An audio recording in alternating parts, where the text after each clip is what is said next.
Okay, I'm going to get started this morning. Again, welcome to the Mirrorwood Center program this morning. Is there any audio? I don't hear anything. You can't hear me? I Can can hear everybody? you. Yeah, can I everybody hear hear you. me? Okay, I I'm sorry. can hear you. Okay. So welcome to the Mirrorwood Center this morning. We Does are anybody happy. else hear anything? Yes, Hi, Howard. Myron, I can hear. Yeah. Myron, I think it's yours because we could hear. I can hear. I'm going to continue. We are happy to welcome Howard Megdal back this morning to the Mirrorwood Center. Howard Megdal is the editor-in-chief of The Next, a women's basketball site, and founded on the women's sports newsletter, The IX. In addition to the book he will be discussing today, Howard has published 5 other books, including The Cardinals Way, a comprehensive look at the history of the Cardinals player and development system. He covers basketball, baseball, and other sports for outlets, including 538 to the New York Times. Please welcome Howard Megdal. Thank you so much. And thank you so much for inviting me again. It's a real pleasure to be with you guys. I'm going to read a little bit from the book. The book comes out in May. Pre-orders are there now. It's an updated version. But I also want to begin today by talking about something that may not seem at first glance to be about Jewish baseball players, but very much is in my heart and for a lot of different reasons. You may notice I have a Brooklyn Dodgers hat on. I'm going to go down just a bit so you can see I have my Brooklyn Dodgers jacket on as well. And the reason that I do is because last night a very important announcement was made by the National Baseball Hall of Fame. A number of players were inducted both by the Early Baseball Committee and also by the Golden Days Veterans Committee. And one of those players was Gil Hodges. Gil Hodges, the first baseman for the Brooklyn Dodgers throughout the 1940s and 50s, also won 3 Gold Gloves after moving to Los Angeles with the LA Dodgers, part of a critical part of the team that won the World Series in 1959 in LA, and of course was a vital cog in the 1955 Brooklyn Dodgers championship, the lone World Series that they won after reaching the World Series, but falling in 41, 47, 49, 52, and 53. Gil Hodges is not just one of my father's favorite players.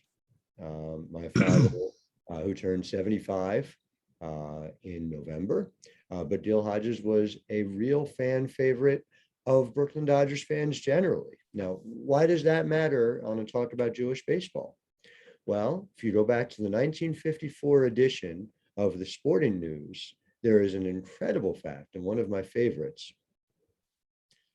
A look at the season ticket holding public for the Brooklyn Dodgers, those who were season ticket holders at Ebbets Field, revealed that 50% of them were Jewish. 50%. That number, I came across that in the midst of my research for the Baseball Talmud, the first edition back in 2008. And it stuck with me to this day. You know, the idea that the Brooklyn Dodgers fan base was overwhelmingly Jewish. And, you know, certainly I have family, came from Brooklyn. My great-grandfather was a baker in Brooklyn before moving to Newark, where he started Megdal's Bakery, which was there for many, many years, a Jewish bakery. But it again reinforces just the extent to which Jewish baseball fans adhere to not just the Brooklyn Dodgers, but to the sport as a whole. And I think it's why it's always been a critical part of the emotional center for me when I think about tradition and I think about history. The baseball and Judaism are both fundamental to the way I think about the world, the way my father has thought about the world, and the way, to be frank, my children think about the world as well, being raised Jewish and being raised as baseball fans as well. So Gil Hodges, yes, a victory for right-thinking baseball fans, somebody who had the second most home runs in the 1950s, other than only the great Duke of Flatbush, Duke Snyder, somebody who won 3 Gold Gloves, but in fact had many more elite seasons as a defensive first baseman. Hodges won only 3 because they only started awarding Gold Gloves in 1957. Hodges was the best defensive first baseman, give or take a Vic Power, for a good decade prior to that. And so there's a significance to Hodges getting into the Hall that matters for baseball. But, next July, in a way that marries tradition and with family and with baseball, I intend to go to the induction ceremony. It, in a lot of ways, is going to be the last great event of Brooklyn Dodger fandom. Carl Erskine, God willing, will be there, a man in his 90s, one of the great pitchers and people out of Anderson, Indiana. Same place as Gil Hodges, the same state as Gil Hodges came from. Dearly hoping that Vin Scully has the opportunity to be there as well. And Gil Hodges was just somebody who meant a lot to a lot of Jewish fans in Brooklyn. So very, very happy that he's here. But let's talk, if we could, about the 181 Jewish players in baseball history. And I'm going to start by reading a little bit from my book. And then we're going to get into both some of the past and some of the present, and most excitingly, the future as well, because the future is very bright for Jewish baseball players here at MLB. So we're going to talk about Norm Sherry. Norm Sherry, of course, a teammate of Gil Hodges, incidentally, on that 1959 team that won the World Series over the Chicago White Sox. So the entry for Norm Sherry from the Baseball Talmud. Between his brother, Larry Sherry, the 1959 World Series MVP, his teammate protege, Sandy Koufax, one of the great pitchers, Jewish or not, and those he helped develop as a coach and manager, including Hall of Fame catcher Gary Carter, Norm Sherry had quite an impact on the world of baseball in general, and Jewish baseball in particular, during a short but sweet major league career. Sherry, with a family that fled Europe in the latter decades of the 19th century, presaged the journey of the team he signed with, the Dodgers, his family moving from the East Coast to Los Angeles, just blocks from Fairfax High School, which is where he attended. When the Dodgers signed him in 1950, he became a victim of the talented farm system organized by Branch Rickey and spent 8 seasons in the minor leagues before finally getting to Los Angeles in 1959.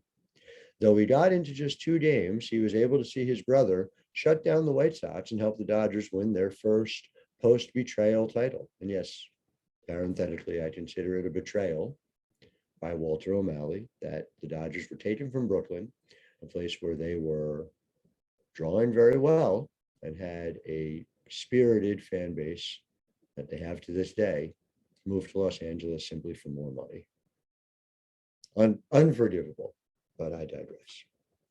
While Sherry served as backup to the capable John Roseborough from 1960 through 1962 for the Dodgers and managed a very impressive .283 average, .353 on-base percentage, and .503 slugging in 138 at-bats his first year, his subsequent production was not as prodigious.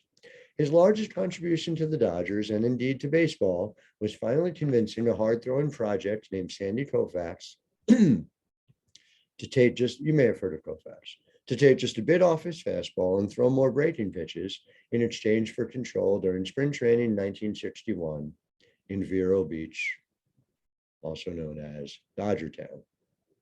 We had many talks, Sherry told the El Paso Herald-Post in 1972. It's nice that he always gives me credit for helping making him a pitching star.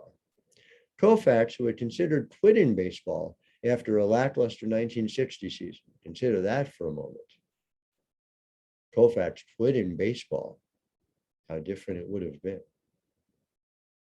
Set the single-season National League strikeout record for left-handers in 1961, a mark which stood until Koufax himself broke it again in 1963, and then Koufax broke it again for a third time in 1965. Sherry, however, did not find a similar path to stardom, hitting 256 and then 182 behind the durable Roseboro before he was sold to the New York Mets following the 1962 season. Sherry played in a career-high 63 games for the 1963 Mets, but batted 136, thus ending his career. It also ended the automatic Jewish catcher seat on the Mets bench he inherited from Joe Ginsberg when Sherry did not return in 1964 and Chris Cannizzaro failed to convert to Judaism. Sherry went on to manage for years in the Dodgers and then the Los Angeles Angels systems, and briefly took the reins for the Major League Halos in 1976 and 1977. He found out he was succeeding Dick Williams when Red Patterson, the longtime PR official for the Angels, handed Sherry a press release and asked him to read it out loud. And quite a way to find out you've become a Major League manager. He went on to serve as pitching coach in Montreal, San Francisco, and elsewhere with distinction. In Montreal, his explicit role was to turn Gary Carter, an offense-first catcher, into an asset behind the plate. It's hard to argue anyone other than Carlton Fisk can live up to Carter's two-way career contributions, and Sherry received a significant amount of the credit for that from the media covering the Expos at the time, and incidentally, Carter himself. So what was responsible for Sherry's success as a baseball man? As Sherry explained it to journalist Phil Pepe in 1976, I'm not sure why backup catchers seem to wind up as managers. Maybe because as a catcher, you get to work with the pitchers and everything in front of you. You're in the game more. Patience is an important part of managing. And when you struggle all your life, you learn to be patient. I can sympathize with the players who aren't starting. I know what it is not to play. So that was the great Norm Sherry, brother of Larry Sherry, who of course was the 1959 World Series MVP, and truly an elite baseball man in every sense you could imagine. Carter, of course, is in the Hall of Fame as well. And to bring it full circle to Gil Hodges, who became a wonderful manager and led the 1969 Miracle Mets to a World Series championship, Hodges started as a catcher as well. So there really is something to it. But you know, Sherry is one of many, like I said, one of 181 Jewish players in history. And again, when I come to that count, I attempted at every turn to be as inclusive as possible. You know, I wanted to make sure I am a baseball expert, let us say, not a Judaism expert. And so anyone who a Jewish person would consider to be Jewish or was self-identifying as Jewish was part of my team. So just to give you a sense of how that team looks, we've got Harry Danning, Harry the Horse Danning, who was a terrific catcher with the New York Giants in the late 1930s. He is a catcher. First base, of course, is the great Hank Greenberg. Hank Greenberg, second all time in home runs by a Jewish player, only to Ryan Braun. Second baseman is a new addition since the last version of my book, and that is Ian Kinsler, who had a remarkable power speed combination with the Rangers and the Tigers throughout the 2010s, product of his father, a Jewish man from the Bronx. I actually had the chance to talk to Ian Kinsler's father for a story. We've spoken in the corridors of old Yankee Stadium. Ian Kinsler has been wonderful. Best current Jewish player, and we'll get into some of the most recent history he made, is Alex Bregman. Alex Bregman, third baseman with the Houston Astros, American League pennant winners. And Alex Bregman, a true elite player who is right now in the running, if he is to continue along the path he started, as the potential best Jewish player ever, which, as you know, is quite a feat, you know, given Koufax, given Hank Greenberg, given our shortstop was Lou Boudreau. Now, just briefly on Boudreau, and as you can tell, I'm a stat guy. Lou Boudreau in 1948, he won the MVP. That alone is impressive. He did it while he was player manager of a team. Cleveland, now the Cleveland Guardians, then the Cleveland Indians. He did it leading this team to the World Series championship. And for those of you who think, wow, Cleveland must win pretty regularly, there has not been a Cleveland World Championship since that 1948 team that Boudreau managed and led on the field as well. A little bit about Boudreau's numbers. It's one of my favorite things. He hit 355. He had 18 home runs. Anyone know, let me just throw this out there. How many times do you think Lou Boudreau struck out in 1948? Let's see. Anyone have a guess for me? Here, you unmute yourself, Myron. You tell me, how many do you think he struck out? 18 home runs, 355 average. How many strikeouts? 35. 35. I mean, it would be a great year, 35. But no, not 35. Maury Postrover says 30. Again, you're both way too high. You both failed to give Lou Boudreau enough credit, if you can believe it. Lou Boudreau in 1948 struck out 9 times all season. 98 bases on balls, 9 strikeouts. It blows my mind the type of back control it took for Boudreau to do that while hitting 355.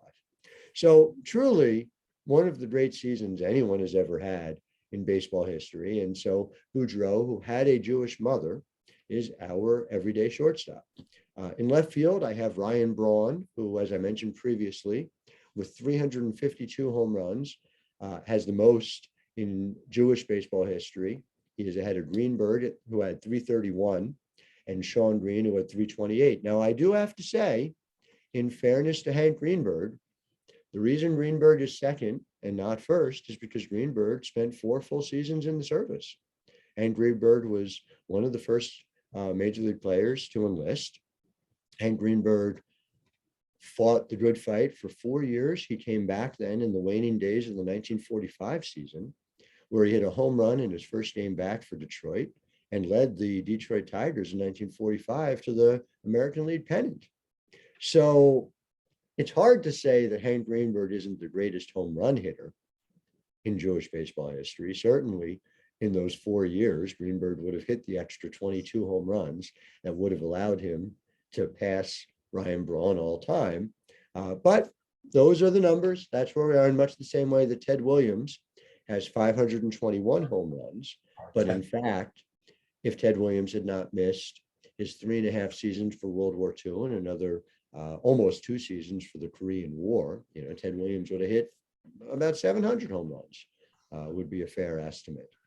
So that's Greenberg in a nutshell in terms of his home run legacy. Center fielder is a man named Goody Rosen, who is not talked about as much as Al Rosen, but Goody Rosen had some absolutely dominant seasons, especially when he got the opportunity in 1945.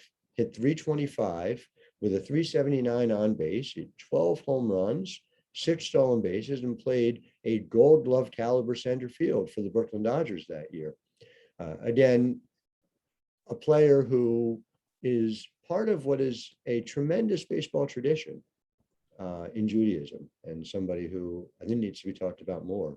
We had quite a few great center fielders, as a matter of fact, but I have Goody Rosen first for reasons I do get into in the book as well.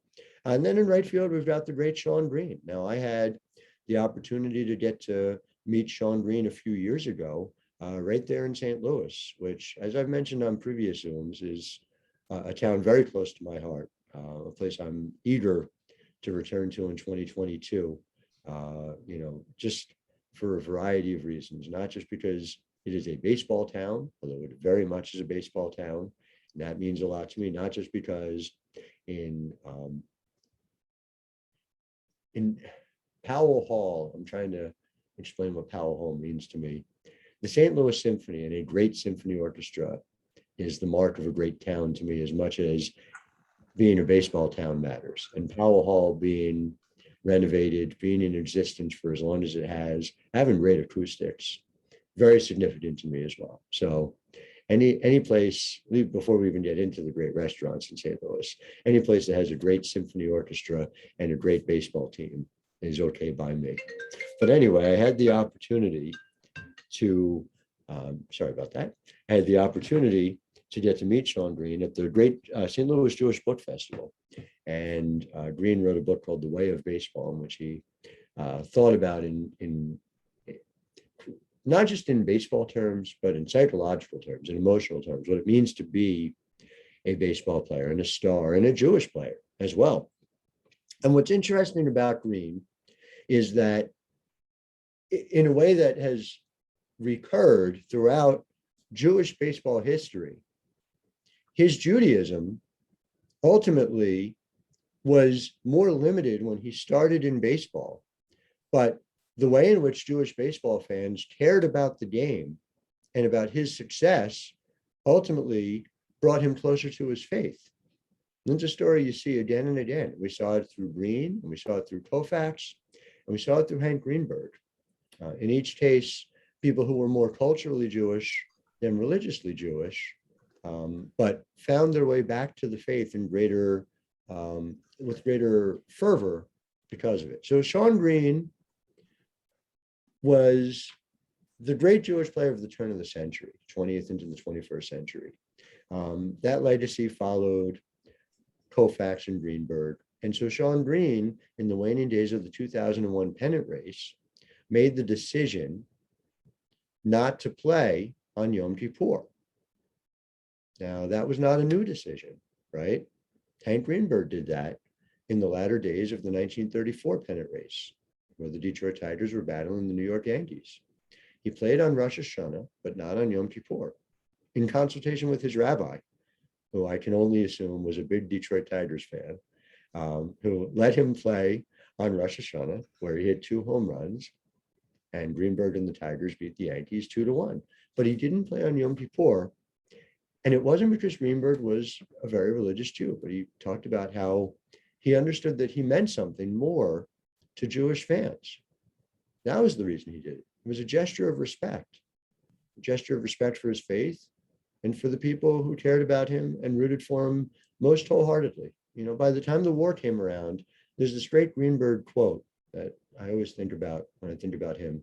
He talked about whenever he was hitting a home run, he was hitting it against Hitler, right? I mean, think about what that means. There's at a time, and certainly we're living in a time now where there are people who are trying to denigrate Jews. We're living in a time, once more, where our faith is under attack. You know, I grew up in a very Jewish town in Cherry Hill, New Jersey. And anti-Semitism and the history of it was something I always understood to be the case. You can't not. You can't spend more than a moment with Jewish history without understanding it. But it did. It felt like something out of the past when I was growing up. My grandfather escaped a concentration camp to come to this country. But Cherry Hill in the 1980s and 90s felt like we had built something permanent. And I think I speak for a lot of people on here when you look at the world in 2021, and that feels less like something permanent that was built and more like perhaps a temporary respite. And so telling these stories matters to me in a different way, even than it did when I was growing up, to be quite honest with you. But Greenberg knew it firsthand. Greenberg fought a war.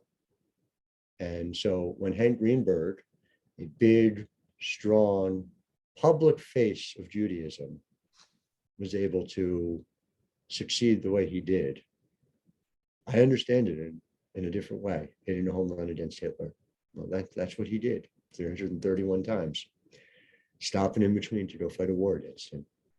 So you fast forward about 25, 30 years, and we're into 1965, and Sandy Koufax, another cultural Jew, a secular Jew, more so than somebody who was in synagogue on a regular basis.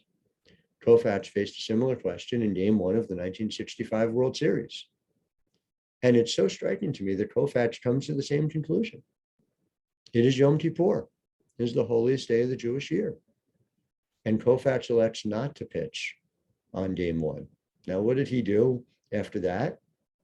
He succeeded. He won Games 2. He pitched Game 5. And on short rest, and you can go to YouTube and please, I cannot stress to you enough, do it because it's such a pleasure. The full game is there. Game 7 of the 1965 World Series. And Koufax pitched his Dodgers to victory. The broadcast is by the great Vin Scully. And it's wonderful to see. But again, Koufax makes a choice reflecting what he meant to all of us, even more so than the Dodgers, even more so than what Judaism meant directly to him. And so when you fast forward 36 years from there, that's what Sean Greene does in 2001. And that's what Sean Greene does with the Los Angeles Dodgers. And that's the story of Jewish baseball in such a significant extent. Now, I think there are connections between what Judaism is and what baseball is in all these fundamental ways. Traditions, I think, matter more in baseball than any other sport. Those of you in St. Louis know this very well. It matters that there's a lineage. It matters that there's a way to trace back generation to generation. I'm wearing this Brooklyn Dodgers gear today, and I'm filled with stories of my father who went to see Gil Hodges and Jackie Robinson and Duke Snider, his favorite, and Pee Wee Reese play at Ebbets Field, play in Jersey City at Roosevelt Stadium. We have, as a family, a brick at Citi Field. And we bought it coming into the 2009 season when the Mets moved from Shea Stadium. And it says Gil Hodges for Hall of Fame, the Megdal family. And the reason we have it is because Gil Hodges mattered to my father and to me, just as he matters to my children, and they'll pass this on through the generations. And we have the same kinds of traditions in the way we celebrated Hanukkah this week, the same songs we sing. There's a certain order to it even, right? You all must know what that feels like. But when we had the chance to spend time with my wife's family last week and to sing those songs all together, something we missed in 2020, there was meaning, not just because we were doing it together, but because we had all been doing it together for a very long time. So I feel that overlap, and I feel it's really significant. And I know that's why it matters. And so beyond even the Jewish all-time team, being able to remember players, and I'll give you one example, is Ruben Amaro Jr., who spent time in the big leagues. And Amaro Jr. was the son of Ruben Amaro Sr. So I had a theory that I ran by Ruben Amaro Jr. Amaro Sr. was not Jewish. He married a Jewish woman who was actually part of a cheesemongering family in Philadelphia. They had a cheese shop in the Reading Terminal Market. And Amaro Jr. increased his OPS plus, which is on base plus slugging percentage, measured relative to lead by about 15% over that of his father. And so I ran the theory by him. Do you think having a Jewish mother is a statistical advantage? And he said no, he doesn't think so, but the evidence is black and white. So I think I'm going to maintain that. And my mom, for one, certainly agrees with that. In much the same way that we saw Elliot Maddox, midway through his career, convert to Judaism.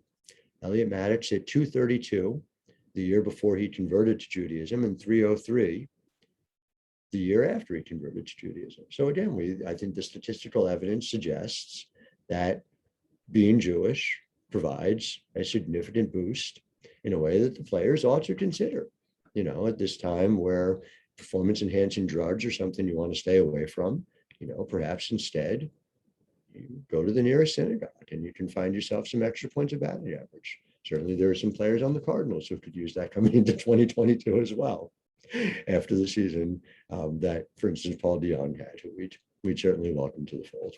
So I also want to make sure that we're not just talking about the things that matter to me, and I want to open things up to questions as well. But to me, to be here talking these traditions on what is a little bit of a gloomy Monday here in New Jersey, but a day that I feel very connected to what's come before as we reach the end of the Hanukkah celebration. And Gil Hodges is now in the Hall of Fame, among many other worthy candidates, like Minnie Minoso, like Buck O'Neill, like Tony Oliva. It's wonderful to see.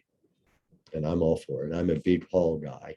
I'm somebody who believes to honor these people, and we should have while they were still with us, but to honor these people and to be connected to the past matters very much. But I'd like to hear from all of you as well. So, go ahead. I guess the easiest way. Either way, we could do, you could raise your hand. You can use your, your computer hand. Myron, go ahead. I'm not fancy. However, anyone wants to ask questions, I'll be. You have to unmute, Myron. I am unmuted. Yeah. Hi, Howard. Hi, Hey, Myron. a couple things. First of all, I'm sorry I got in late because my audio wasn't working. Finally figured it out. Anyway, how did you get so interested in the Cardinals that you wrote the book, The Cardinals Way? So that's a terrific question. And by the way, please give my regards to Fred Bird behind you. One of the great mascots in all of baseball, if not the very best. I mean, no disrespect to Mr. Matt. We have one, actually. I brought that home from one of my trips to St. Louis to bring to my older daughter, Mirabelle. And I see Maury, by the way, and Maury, we will talk. Let's talk about Ken Holtzman in a moment. Absolutely. And I'm glad you brought him up, because obviously, especially here in St. Louis, it matters. But the St. Louis Cardinals were, to me, a fascinating linear story in baseball that you don't often see, right? You see general managers come and go, you see traditions come and go, and you can just trace back the Cardinals almost a century in a way that just is unfathomable in the baseball business or really in any business. And, I've always been fascinated by Branch Rickey, but to know that the Rickey legacy was alive and well in the way the Cardinals were doing business, and then in 2013, and even today, was apparent at first glance, and then more so the more you look into it. And just, as a brief bit of background on it, Branch Rickey created the farm system, the very thing that has come to define the way major league teams are built. Didn't exist before Branch Rickey. It was his idea. He actually wanted to create it for the St. Louis Browns, and the St. Louis Browns owner, in what must be the worst decision in baseball history, said, "Take a hike. That's too much money." So we went across town. The Cardinals hired him. There's a reason why the Cardinals have had a century of winning, dating back to the 1926 World Series, and the St. Louis Browns are now the Baltimore Orioles. It can, in many ways, be traced to that decision. All right, well, Rickey is in charge of a lot of things. He needs to hire somebody to be his farm director, which was not a thing that existed. That is a title that did not exist. And who did he hire? A young man named Bill DeWitt Jr. Bill DeWitt Sr. Bill DeWitt Jr., of course, now the owner of the Cardinals. Bill DeWitt Jr. learned everything he knew about baseball growing up from his father. And so directly from Branch Rickey's wisdom comes the way in which the Cardinals have operated for the last 30 years. But that is not the only bit of lineage, right? The Cardinals hired, when Branch Rickey was still there in 1940, they signed a young player out of upstate New York named George Kissel. George Kissel, 1940, becomes a player coach by midway through the 1940s. Kissel is absolutely an acolyte of Branch Rickey, using Rickey's ideas, implementing Rickey's ideas. And he's a coach for the Cardinals through 2008. There are players who were directly coached by someone hired by Branch Rickey who are still there with the Cardinals today. And that is not the end of the lineage either. Red Schoendienst, signed by Branch Rickey in his final year with the Cardinals before leaving to go to Brooklyn. I had the privilege of sitting down and talking to Red for my book in 2014 Red Shandies was coming to the ballpark every day. Red Shandies, and this is one of my favorite things. It was a late, I want to say it was game 1 into game 2, or perhaps it was game 3 into game 4 of the 2013 World Series. Red's there at the ballpark when I filed my story and I walked out the door, said goodnight to him, something like 1:30 in the morning. They're there 8:30 the following morning. Red was 93 at the time. Red's there. We caught up. We talked baseball with coffee. That type of intellectual through line for any business for 100 years is unfathomable. To do it in baseball and to have that type of connective tissue was something where I came out to write a story about it.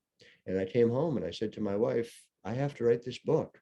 And to his immense credit, Bill DeWitt Jr. understood, A, the history mattered, and B, there was a limited time frame on it. I'm very sad that I didn't get to meet George Kissel, but George Kissel's son, Tommy Tidwell, wonderful man, his grandson, excuse me, gave me access to his papers for the first time, which it was a whole weekend in the St. Petersburg, Florida garage. And it was just this treasure hunt, being able to go through and see all the letters from Kissel to Kissel, just incredible. And Red, of course, you know, in his 90s, we lost Red a few years ago, but Red remembered everything. And being able to talk to him about it meant the world. So knowing I could tell those stories, and Bill shared with me everything that he had done in baseball, it all meant a lot. And, you know, to write a book, you want to be able to devote a couple years of your life to being immersed in it. And I do. I love it to this day. And I have a tremendous amount of affection for the Cardinals and their history. So I'm glad you asked about that. And again, to Maury, what he says, I believe the owner of the Browns invested in upgrading the ballpark instead of a minor league system. An astute business decision. The Cards benefited from the better stadium as well. I will take nothing away from the decision to improve Sportsman's Park. But when you look at the success the Cardinals had and have had with a farm system, I don't know, Maury. I think looking back, I'm gonna fall on the side of you ought to have invested in the Branch Rickey big idea instead.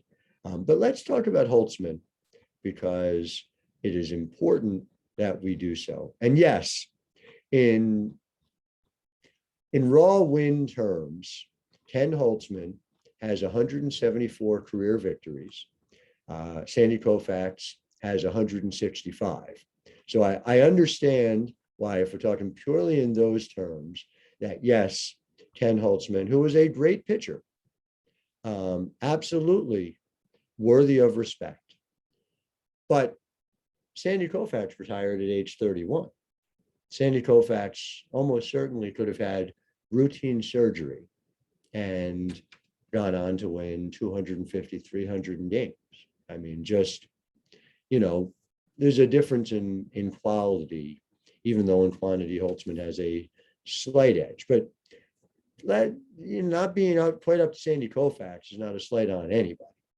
Okay. So Ken Holtzman, let's take 1969. He pitched 261 in the third innings. His ERA plus was 113, which means he was 13% better than league average, and he won 17 games. You know, Ken Holtzman will routinely do this. Ken Holtzman, for a long time, was the answer to a trivia question, which is, who was the last Jewish pitcher to win a World Series game? And he did that in 1974 with the Oakland A's. His postseason numbers, well, he found another level when he was pitching in October. 13 postseason games, 12 starts. He was 6-1 with a 2.30 ERA in 70 innings. He even hit 308 with 3 doubles in the postseason. So that was what Ken Holtzman was. And I will also say, to sort of bring the Ken Holtzman Sandy Koufax comparison full circle, in September 25th, 1966, the Cubs faced the Dodgers. Holtzman on the mound for the Cubs, Koufax in one of the final starts of his career for the Dodgers. Sandy allowed 4 hits. He struck out 5, but he took the loss. Ken Holtzman pitched a 2-hitter. He struck out 8, and Ken Holtzman won. It was very big. It was a very big deal to Holtzman, even to Holtzman's then girlfriend Stephanie, who was president of the Sandy Koufax fan club in Champaign, Illinois, which is where Ken Holtzman went to school and Sandy did as well. So Ken Holtzman, World Series winner, but as I alluded to, no longer the answer to that trivia question. The most recent Jewish pitcher to win a World Series game is also the most recent pitcher of any religion to win a World Series game, and that is Max Fried, who won the clinching game in the World Series in 2021 for the Atlanta Braves. This happens to have been a very Jewish World Series. You had Alex Bregman and Garrett Stubbs, the backup catcher on the Astros, although he's now with the Phillies, got traded in this offseason. And you had Jock Peterson and Max Fried playing for the Braves. 4 Jewish players in the World Series set a record. It was also 6 short of a million, so obviously something to shoot for in subsequent years. But the Jewish players and their impact, I think, reached high tide in game 2. Alex Bregman at the plate. Max Fried pitches. Bregman hits a fly ball to right field, caught by Jock Peterson. An entire play with hitter, pitcher, and ultimately fielder unassisted, all being Jewish baseball players. So the 2021 World Series was remarkable. And again, something for us to be looking forward to, because there are many Jewish prospects.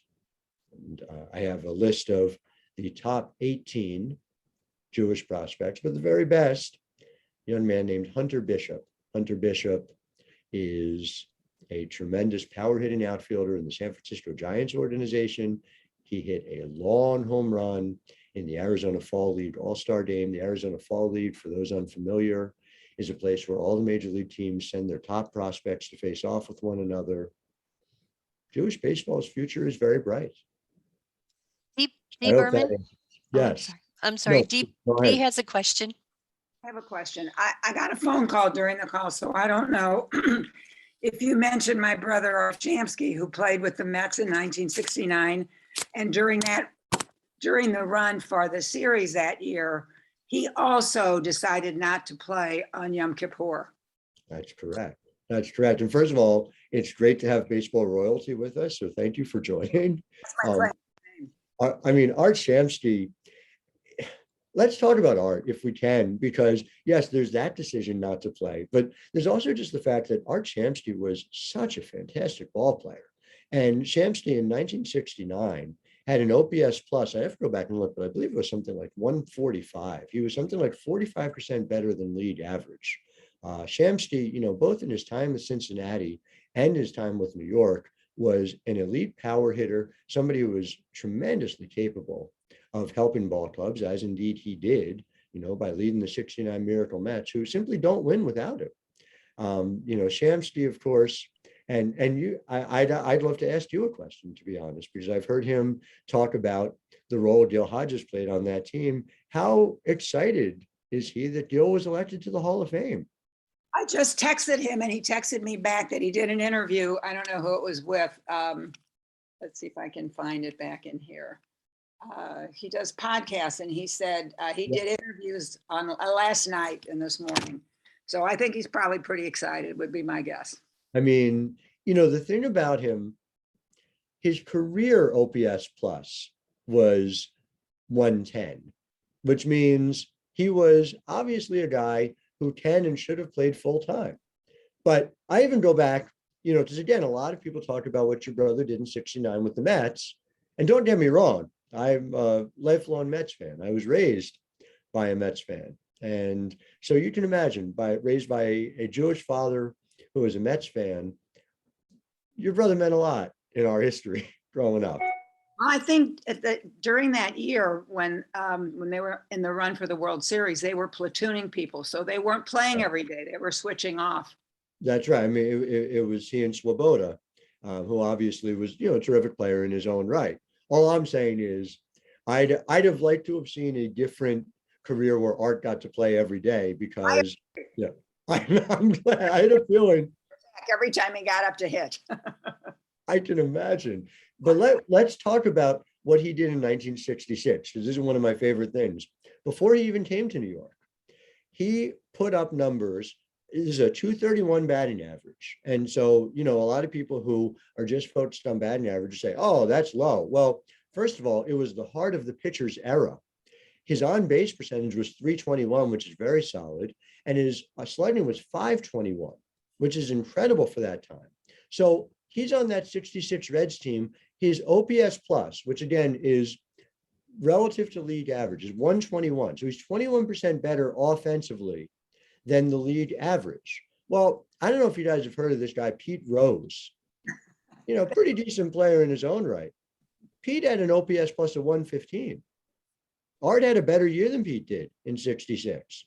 Vada Pinson, somebody who, for my money, ought to be in the Hall of Fame. 2,757 hits. His OPS plus was 103. That was the type of player that Art was, and the Mets absolutely stole him. And they won a World Series because of it. So it's very good to see. Please give him my regards, and please know that I speak about him in very high esteem in my book, but also in the Megdal household. He has been a hero for many, many years. Thank you. I will tell him. So let's see. So Holtzman, and this is great, right, from Myron, that he was the first home run by a pitcher after the DH was put into effect. And I will just say very briefly, I am wholeheartedly opposed to the designated hitter. I am very sad at the idea that it might be adopted by the National League. I think baseball is a better game with the DH for a variety of reasons. And when I play diamond mine baseball with my father, as we did many times during the pandemic, when we weren't able to see each other very often, but we continue to, the DH is never in effect, and there will never be a designated hitter in my heart. Howard, let me explain on that comment that I made. It was for a World Series. Obviously, when a DH, when you go to a National League team or an American League team, the National League pitcher had a hit. So right. That's how that happened. No, it's a very cool thing. And listen, there is a Jewish baseball tie-in, obviously, to the DH as well. Ron Blomberg was the first designated hitter, and another great Jewish player in his own right, who, if not for injuries, would be someone we'd be talking about on the all-time team. Ron Blomberg, just a wonderful hitter who just unfortunately had his career curtailed by knee injuries ultimately. But no, and listen, we also may have a Jewish connection to the end of the non-DH rule, which is to say that this year, the Silver Slugger Award for pitchers in the National League went to Max Fried, who also won the Gold Glove. Max Fried he's going to be one of the greats when it's all said and done. I see somebody has. Mr. iPhone, I don't know what your name is. You have your hand up. That can't be his real name. No. Can you hear me? I'll go ahead. Okay. Louis Levy has his question too. Okay. Two things. First, can you refresh me? My memory tells me that at one time there was a Jewish battery, a Jewish hitter, and I think the catcher was Jesse Levis. I think the hitter might have been Sean Greene, and Al Clark was the umpire. Do you have any knowledge or recollection of that? I am not certain that was the combination. I'm trying to remember because it's a really good question. I know, for instance, there is a very famous Jewish battery that was not in a major league game, but it was in a charity softball game. And the hitter was Jimmy Reese. Yeah. This was a long time ago. I Yeah, know that's not what I. No, I know it was Jesse Levis. I'm gonna have to go back and take a look at that. With Al Clark, the umpire, you're saying? I think Al Clark. I'm positive Al Clark was the umpire. Jesse Levis was a terrific catcher for for many years. What's known about Jesse, and my favorite fact about him, is that he was an all Philadelphia area high school first teamer, and he pushed this other catcher in Norristown, Pennsylvania, over to first base. Yeah. On that guy That named other Mike guy Young. turned out Yes. Oh, but that's a good thing to flag. No, I'll have to look that up. very quickly, Myron, while you're on, this is directed at you, but any quick recollections or thoughts or reminiscence of Skip Irwin? Skip was a very unique individual. We were pretty good friends, had a lot of conversations up in the press box. He was, like I said, very unique. He was very, very interested in sports. As you know, he wrote a column for the Jewish Light. Mhm. And he was just, a good guy. He loved to write. He had a radio show for a while, and he had me on there several times. And we just got along real well. And his love for sports just emanated from his whole soul, period. And Skip, I see we lost him. I was not aware of that. He's a member of the Jewish Sports Hall of Fame. So I'm obviously very sad to hear that. Skip was from Brooklyn, New York, I see, and grew up in Passaic, so not too far from where I am now, as a matter of fact. And he was particularly good, I thought, on early Jewish basketball players. Well, listen, the very first basket in the NBA was scored by a Jewish player, as a matter of fact. So there's a proud Jewish tradition in the NBA as well, which is something that I had the chance to get into a little bit a few years ago. A man named Asi Shechtman, who it so happened was spending his final years in Rockland County, New York, right near where I am. And I had the chance to talk to Asi about scoring that first basket. He remembered it very well. So we had a chance to document that history before we lost him a few years ago. Myron, do you know what his real name was? I do not. Because there's I controversy. heard it at one time, but I do not know. Well, sometimes it's reported as Irwin Braverman, yet his parents were Cohens. The gentleman with the iPhone, do you have a question? You have your hand up. That's Am I David. on I? Yeah. That's Yeah. Dave. Do you have a question? I do. Okay. Okay, yeah. Go ahead. A couple. What's a your couple name, sir? com- What's your name? David Halpern. David Halpern, Hi, David. how are you? Good. How are you? A couple of things, real quick. Number one, I'm very proud to say that I went to the same high school as Shamsky and Holtzman. Very nice. Great University City High School. There's any number of Jews in St. Louis would know exactly what I was talking about. And talking about Shamsky, the one thing you didn't mention about him, unless I missed it, which I very well could have, that he hit 4 consecutive home runs. Right. Okay, and was it one game or 2 games? I forgot. Was that over 2 games or 1 game?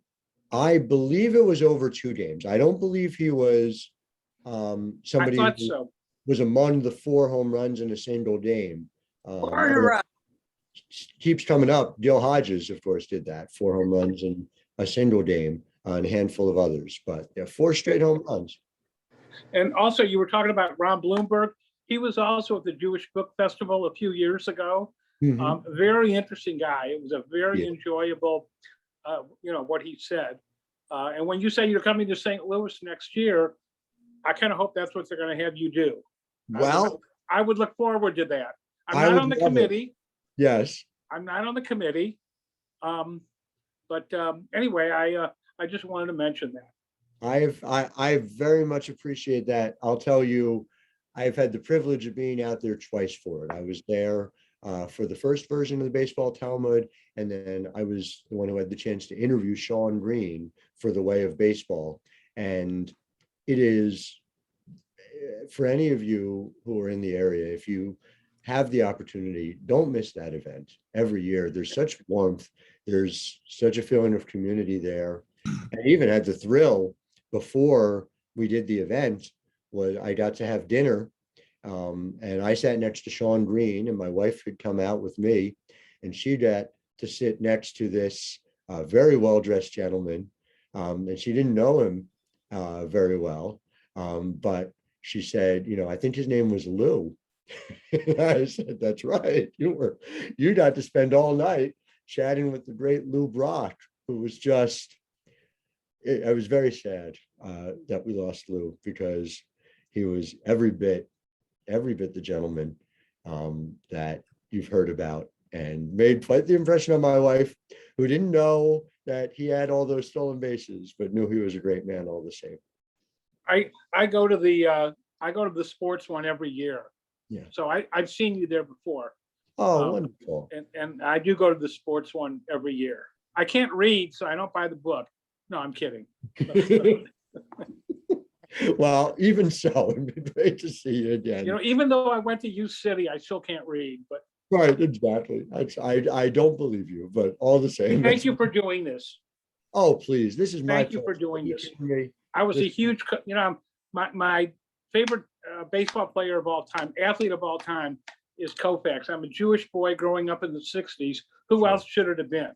No, it had to be. Listen, I had a professor, this is sort of the origin story of my book, he was a Jewish boy who grew up in the 60s. And we were having a conversation during batting practice for my intramural softball team in college. And for merely entertaining the fact that Greenberg might be a better player than Koufax, he got angry and stormed out of practice. So the passions run high. Unthinkable. Great argument. Unthinkable, but I understand. It's very close. I think it's reasonable to argue for either. That's ultimately where I've come down on it. That's for sure. Thank you very much for doing this. Oh, my pleasure. Are there other questions? Anyone else I can answer? Not seeing any at the time, but I think we have our questions answered for today. Wow. Howard, thank you so much. It was very enjoyable to have you back and all of the wealth of information that you're sharing with us. And I want to thank you for the Merowitz Center and for everyone that attended today. We just really enjoy meeting with you and talking with you, and looking forward to your book coming out. Well, I appreciate that very much. And it is a real pleasure to be able to do this. And thank you all for taking the time to spend with me as well. I hope for those of you who celebrated Hanukkah, it was a wonderful Hanukkah. For the Christmas season ahead, very happy holidays, Merry Christmas and a Happy New Year in the days ahead as well. And all the best to all of you. I look forward to visiting with you again here, and hopefully in person in 2022 as well. Let's hope for a year that allows it as well. Thank you very much, and we'll see you soon. Thank you. Care. Bye, everyone. Bye.